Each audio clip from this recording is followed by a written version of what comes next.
Right, we've got to solve 2 cos x plus 45 is equal to minus 1, for x being between 0 and 360. Now, there's a great temptation here to use the compound angle formula, but it's not really necessary.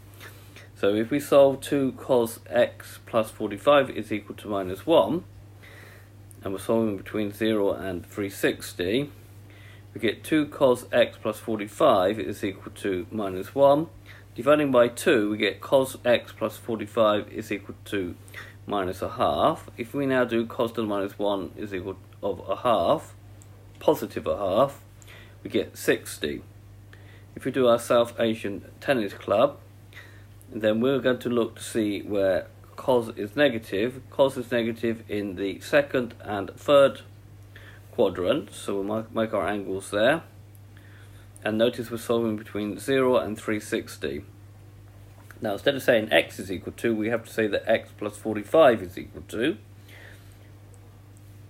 180 minus 60, which is that one, and 180 plus 60, which is that one. That's going to give me 120 degrees or 240 degrees. If we now take 45, which is the opposite of adding 45, we're going to get that x is 75 degrees or 195 degrees. So this has been a video to show you how to solve an equation where you have a compound of 2 angles, x plus 45. I hope you've understood, and I thank you very much for watching.